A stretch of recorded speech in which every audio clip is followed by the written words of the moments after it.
Setiap warga negara yang mempunyai hak untuk memilih supaya datang ke TPS untuk memberikan suaranya. Jangan berpikir, Pak, Bu, calonnya tidak ada yang bagus.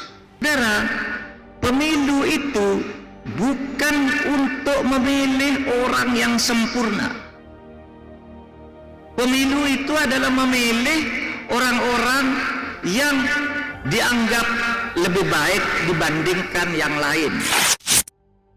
Cawapres sekaligus Menteri Koordinator Bidang Politik, Hukum dan Keamanan, Menko Polhukam, Profesor Mahfud MD, menyatakan dalam kuliah umumnya di Universitas Andalas, Kamis 16 November 2023. Pemilu bukanlah memilih manusia sempurna yang tanpa dosa, karena hanya Nabi sosok manusia yang tanpa dosa.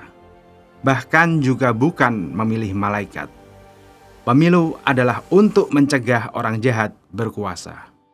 Profesor Mahfud menyebut, masyarakat boleh memilih siapa saja dengan pertimbangan apapun.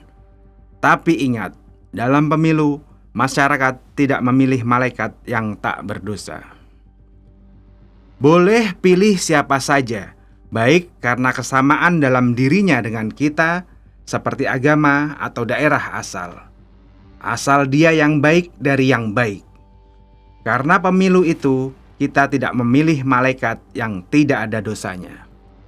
Karena sebenarnya tidak ada satupun manusia yang tidak ada jeleknya atau dosanya. Karena manusia ini campuran dari yang baik dan yang jelek. Demikian ungkap Profesor Mahfud. Profesor Mahfud melanjutkan, tugas kita yang ada saat ini adalah memilih pemimpin yang baiknya lebih banyak dari jeleknya. Karena dalam pemilu itu, kita tidak memilih malaikat. Profesor Mahfud berharap dalam pemilu 2024 mendatang, orang yang dianggap jahat tidak akan menjadi pemimpin. Sehingga, menurutnya, negara ini akan terjaga. Pernyataan Profesor Mahfud tersebut menanggapi masih banyaknya kalangan masyarakat di Indonesia yang golput atau enggan datang ke tempat pemungutan suara atau TPS untuk mengikuti pemilu. Alasan masyarakat yang memilih tidak datang ke TPS menurut Profesor Mahfud disebabkan beberapa hal.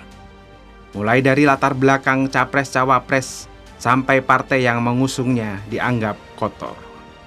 Beliau pun menyayangkan anggapan masyarakat yang seperti itu. Mengenai hal ini, yakni enggan datang ke TPS, untuk meyakinkan orang yang sudah muak memilih karena calon-calon seperti itu, atau karena partainya kotor dan meyakinkan diri untuk tidak memilih karena calon yang kita anggap baik tidak ada, maka makin hancurlah negara ini karena kita tidak ikut memilih. Demikian ujar Profesor Mahfud MD. Profesor Mahfud lebih jauh mengatakan, karena itu, warga yang awalnya malas datang ke TPS harus melawan rasa malas mereka untuk ikut memilih. Karena menurut beliau, tanggung jawab memilih pemimpin adalah tanggung jawab kita semua. Beliau berharap orang yang memiliki persepsi seperti itu untuk berubah sebelum pemilu berlangsung. Kalau seseorang menginginkan yang baik dan kita memilih untuk tidak memilih, maka akan hancur negara ini. Oleh sebab itu, lawan rasa malas itu dan datang ke TPS untuk memilih yang baik, ujar beliau. Penegasan Profesor Mahfud tersebut bukan hal baru. Filsuf dan rohaniawan Katolik Romo Magnis Suseno juga mengatakan, pemilu bukan untuk memilih yang terbaik, tapi untuk mencegah yang terburuk berkuasa. Memilih mereka yang kadar keburukannya lebih sedikit, sama artinya dengan mencegah yang terburuk terpilih dan berkuasa. Sejatinya, ini ajakan untuk memilih yang terbaik dari yang buruk. Yang kadar keburukannya lebih sedikit adalah yang terbaik di antara pilihan yang ada. Jadi, pemilu adalah untuk memilih yang terbaik dari yang buruk. Itu pun hanya sebuah tujuan minimal saja. Istilahnya, pragmatis minimalis. Kalau mau ideal, pemilu seharusnya memilih yang terbaik di antara yang baik-baik. Tapi, mungkinkah ini terjadi? Justru hal inilah yang harus kita tuju. Selama kita pasrah dengan kenyataan dan puas dengan pilihan minimalis, maka kualitas pemilu tidak akan meningkat. Partai-partai hanya akan berlomba untuk tidak jadi yang terburuk saja, bukan berusaha untuk menjadi yang baik atau yang terbaik. Masalah terbesar dalam soal pemilu adalah pandangan sempit bahwa pemilu itu hanyalah proses kampanye lalu pemilihan. Orang berpikir, pilihan-pilihan yang disediakan kepada mereka adalah pilihan yang tidak bisa mereka pengaruhi prosesnya. Jadi, mereka tinggal dihadapkan pada pilihan itu dan memilih yang terbaik dari yang ada. Orang sudah demikian terjebak pada pragmatisme yang dibangun oleh partai-partai dan para politikus. Partai-partai maupun politikus menjadikan pemilu hanya sebagai arena pertarungan untuk berebut kekuasaan.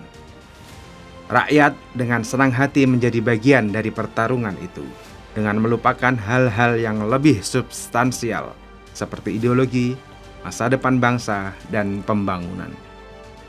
Dengan pemilu, kita memilih anggota legislatif yang akan membuat undang-undang dan peraturan daerah. Kita juga memilih presiden dan kepala daerah. Karena itu, idealnya, pemilu tidak boleh memasang target minimalis. Politikus dan partai politik harus didorong untuk meningkatkan kualitas mereka. Bagaimana caranya? Pertama, tetapkan standar untuk pilihan kita. Tetapkan standar yang tidak rendah. Jangan mau jadi pemilih murahan yang mau memilih politikus atau partai berstandar rendah. Apalagi memilih hanya karena dikasih uang rokok. Betapa rendahnya. Jadi, solusinya adalah tetapkan standar dan platform bagi pilihan Anda. Posisikan bahwa Anda bukan pemilih yang terbaik di antara yang buruk. Anda adalah pemilih yang hanya mau memilih yang baik atau terbaik. Selain itu, biasakan mengkritik politisi. Jangan memaklumi kesalahan mereka. Lebih-lebih lagi, jangan mencari-cari dalih untuk membenarkan tindakan politikus. Politikus bukanlah nabi. Mereka hanyalah orang yang hendak kita beri tugas melakukan pekerjaan untuk kita. Kita yang seharusnya menentukan bagaimana mereka harus bersikap. Ingat, politikus adalah pelayan kita, yakni para pemilih. Mereka ada karena kita pilih. Jadi, mereka tak berhak jumawa atau besar kepala.